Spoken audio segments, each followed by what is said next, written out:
Mga kapatid, Islam, ang nais kong pag-uusapan natin sa maikling oras na ito ay tungkol sa usapinang sala o ang pagdarasal ng 5 beses. Alam natin mga kapatid, yung sala, yung pagdarasal natin ng 5 beses ay napakahalaga nito sa atin bilang isang Muslim. Kung paano mahalaga sa ating kalusugan, sa ating pangangatawan na may bibigay natin ang kung ano ang karapatan ng ating pangangatawan. Halimbawa lang ay yung makakain tayo ng masustansya, ganun din ang spiritual na pamumuhay natin dito sa mundo. Ang katawan natin, kapag hindi ka kumain, sabihin natin ng mga 1 buwan o kahit kalahating buwan lang, pag hindi ka kumain, hindi ka uminom, maaari kang mamatay. Yun ang halimbawa niya na ang katawan pala natin mga kapatid, nangangailangan ng pagkain at inumin para ito ay makasurvive. Kung nangangailangan ang katawan natin nung mga bagay na yun para tayo ay mabuhay, ganun din ang kaluluwa natin. Nangangailangan din ng sala, ng pagdarasal, pagsamba sa ating Panginoon na si Allah subhanahu wa ta'ala upang ito ay mabuhay. Ngayon, ano ang kahihinatnan ng isang tao na nagpabaya siya ng kanyang pagsasala?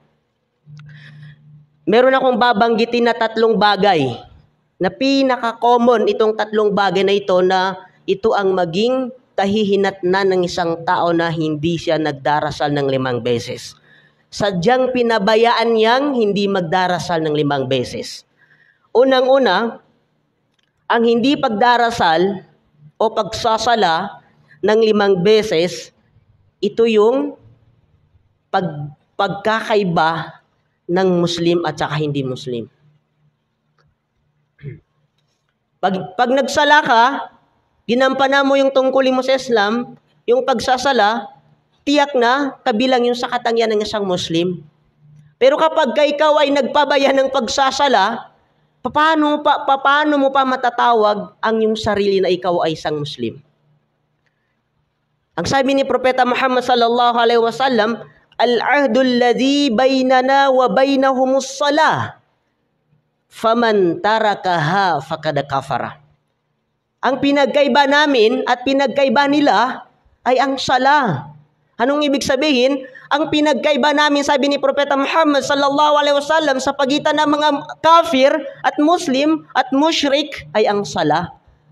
Dahil ang kafir hindi nagsasala. Ang mushrik hindi nagsasala. Sino ang nagsasala? Ang Muslim. Kaya isa ito sa paraan kung paano madidefine kung anong pinagkaiba ng Muslim, kafir at saka mushrik. Faman tarakaha faqad kafara. Kung sino man ang iwanan niya ang pagsasala, katotohanan sabi ni Propeta Muhammad sallallahu alaihi wasallam, siya ay kafir. Kailan masasabi na ang isang tao ay kafir kapag siya hindi nagsasala? Ang paliwanag ng mga scholar natin, 2 uri ang hindi pagsasala ng tao. Unang-una, merong isang tao na hindi nagsasala dahil sa kanyang katamaran o dahil sa masyadong pagkabisi.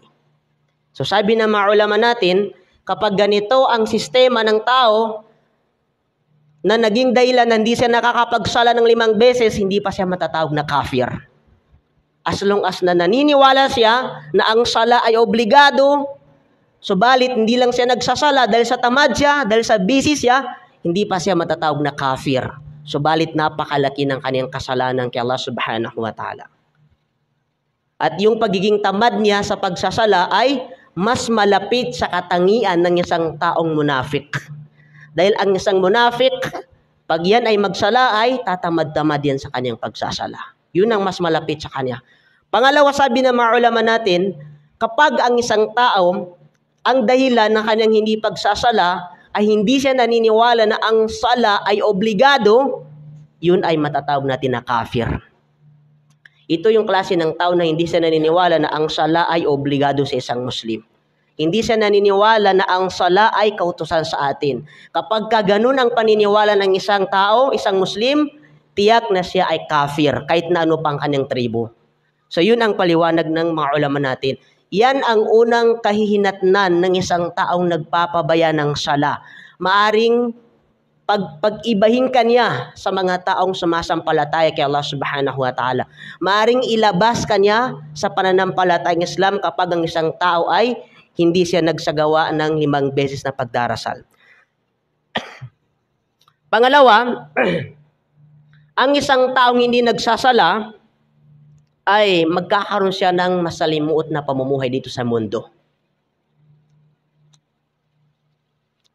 Kung mapapansin ninyo, maraming mga tao na sobrang kayod nila sa kanilang buhay, hirap na hirap sila sa kanilang pamumuhay.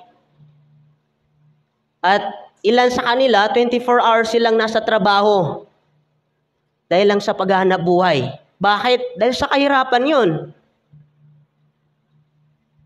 Ang karamihan kasi, hindi nababatid na ang sala, ito yung panungkit natin ng biyaya. Ito yung panungkit natin eh. Gusto mong magkaroon ng maraming biyaya? Dapat magsala ka kasi ito yung panungkit natin para magkaroon tayo ng biyaya.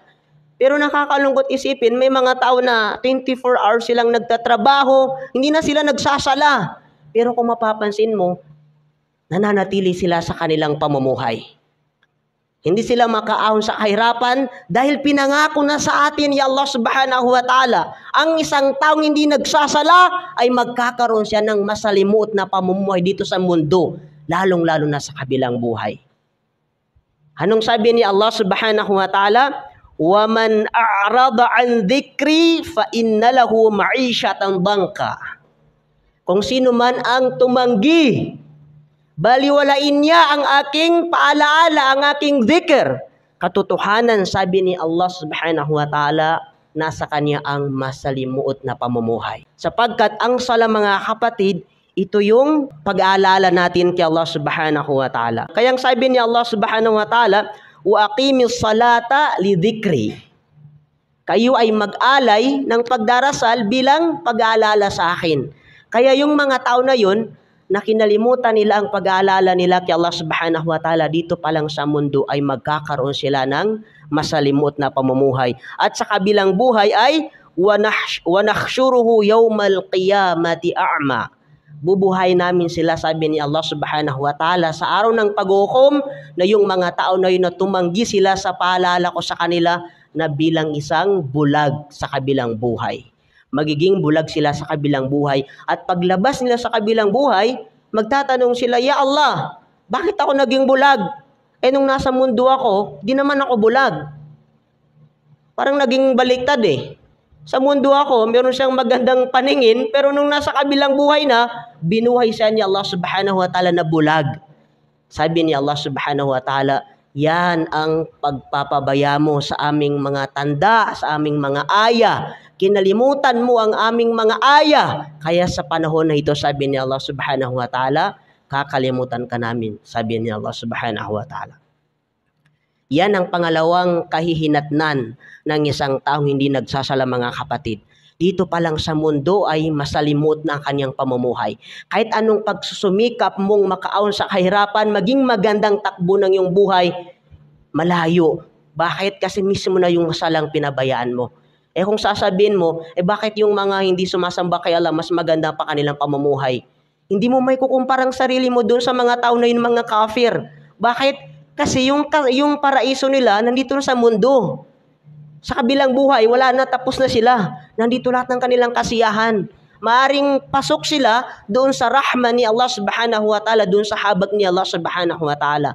Kaya hindi mo may kukumpara ang sarili mo bilang isang Muslim doon sa mga tao na may magandang pamumuhay pero sila ay mga kafir. Dahil nandito ang kanilang kasiyahan. Pangatlong kahihinatnan ng isang taong hindi nagsasala, ito na yung pinakamalala. Kapag hindi ka nagsala pagdating sa araw ng paghukom, ay pinaghandaan tayo ni Allah subhanahu wa ta'ala ng impyerno. Na ang pangalan ng impyerno na ito ay sakar. Para lang ito sa mga tao na hindi nagsasala.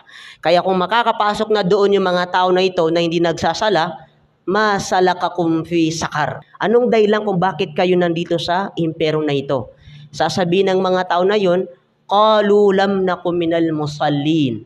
Ya Allah, kaya kami nandito sa impyerno na ito sapagkat nung kami nasa mundo ay hindi kami napabilang sa mga tao na nagsasala. 3 bagay na kahihinatnan ng isang tao na naging pabaya siya sa kanyang tungkulin kay Allah subhanahu wa ta'ala, ang pagsasala ng 5 beses. Dahil alam niyo mga kapatid, ito ay obligasyon natin. Kumbaga, kung tayo ay may trabaho, alam natin kung ano yung tungkulin natin sa trabaho natin. Ganun din ang purpose ni Allah sa atin kung bakit tayo nilikha dito sa mundo. Ang tungkulin natin dito sa mundo upang kilalanin natin siya, sambahin natin siya. Wa ma khalaqtul jinna wal insa illa liya'budun. At hindi ko nilikha, sabi ni Allah, ang mga engkanto at ang mga tao, liban na lang, sabi ni Allah, ay upang sambahin nila ako. Amin. Barakallahu li wa lakum wa lisairil muslimina min kulli dambin fastaghfiru innahu huwal ghafurur rahim.